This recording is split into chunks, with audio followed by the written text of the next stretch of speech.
Popular culture communicated by the media is purely narcissistic, self-serving, eat, drink, and be merry, for tomorrow we die, the old paganism. But many people, because the natural law is written on the human heart, and many people, because of the fear of loneliness, they recognize, at least unconsciously, that this kind of culture is terribly lonely. Mr. Goodbar disappears. And so many people react strongly against the culture. And you have 3 or 4 different groups. You have the group that are bright and explicitly contradictory to the culture. And some of them philosophers and people. I think of Professor Robert George at Princeton, who's right there with the same university as a Singer, who advocates,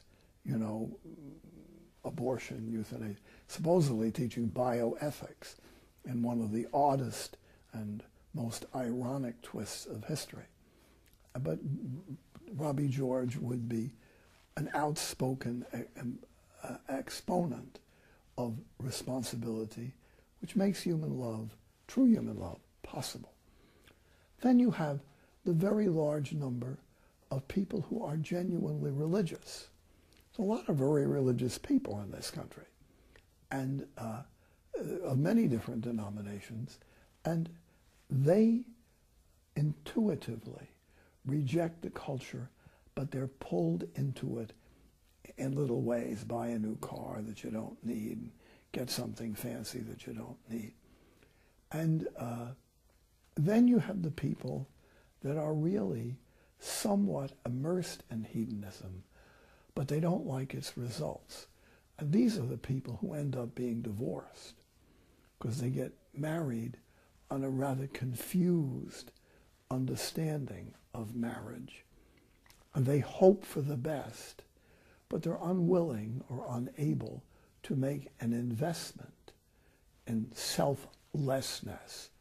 So, and they maybe get married in church, but 8 or 9 months later, you'll hear 2 rather infantile adults complaining bitterly that the other one is not taking care of their needs.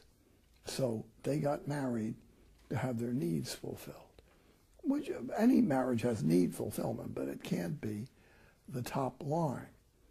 And then, of course, you have the people who are utterly uncommitted. Hermann Hesse, the great novelist in Germany, called them Steppenwolf, the wolves of the desert, the wolves of the steppes. And unfortunately, much of the media is about this. The Romans had a statement, homo homini lupus, every man a wolf to his neighbor. And that's what you see on the television. It's why in our community we don't have television.